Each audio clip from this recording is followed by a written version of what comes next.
जिंदगी में शांत रहना सीखो, क्योंकि आपका गुस्सा किसी और की जीत है। हर वो इंसान नफरत के काबिल है जो दिमाग चलाकर रिश्तों की हत्या करता है। श्री कृष्ण कहते हैं, दुख का सबसे बड़ा कारण ही यही है कि सच्चे इंसान को लोग समझते नहीं हैं और गलत इंसान को लोग परखते नहीं हैं। परिश्रम का फल ईश्वर के लिए खर्च की गई कोई भी चीज बेकार नहीं जाती, चाहे वह समय हो, पैसा हो, सांस हो या संकल्प। अगर कर्म पर विश्वास और भगवान पर श्रद्धा रखोगे तो समय कितना भी बुरा क्यों ना हो, रास्ता अवश्य मिल जाएगा। भगवान से कुछ भी मांगना है तो सद्बुद्धि मांगिए, क्योंकि जितनी कम उम्मीद रखोगे उतने ही ज्यादा खुश रहोगे। याद रखना, रिश्ते सिर्फ प्यार से नहीं टिकते, स्वाभिमान की भी अपनी एक जगह होती है।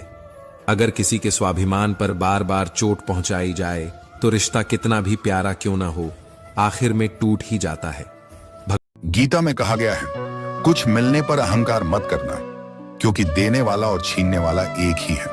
किसी को डर है कि ईश्वर देख रहा है और किसी को भरोसा है कि ईश्वर देख रहा है। किसी का अच्छा ना कर सको तो बुरा भी मत करना, क्योंकि दुनिया कमजोर है, दुनिया बनाने।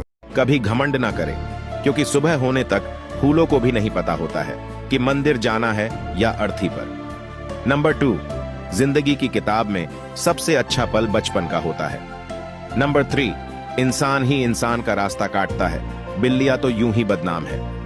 नंबर ईश्वर के लिए खर्च की गई कोई भी चीज बेकार नहीं जाती, चाहे वह समय हो, पैसा हो, सांस हो या संकल्प। अगर कर्म पर विश्वास और भगवान पर श्रद्धा रखोगे तो समय कितना भी बुरा क्यों ना हो, रास्ता अवश्य मिल जाएगा।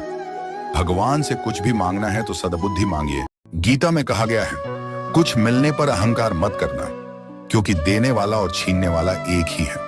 किसी को डर है कि ईश्वर देख रहा है और किसी को भरोसा है कि ईश्वर देख रहा है। किसी का अच्छा ना कर सको तो बुरा भी मत करना, क्योंकि दुनिया कमजोर है, दुनिया बनाने। श्री कृष्ण कहते हैं, कोई कुछ भी बोले, कितना भी बुरा कहे, तुम अपने मन को शांत रखो। जैसे गंदा पानी अपने आप बैठ जाता है, वैसे ही शांत मन में सच्चाई स्पष्ट दिखती है। विवाद में नहीं, धैर्य में शक्ति है। प्रतिक्रिया देने की जल्दी मत करो, हर बात का।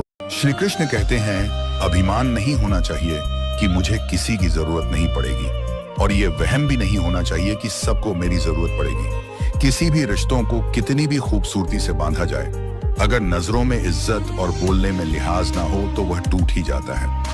श्री कृष्ण कहते हैं, बदला लेने में अपना समय और ऊर्जा व्यर्थ मत करो।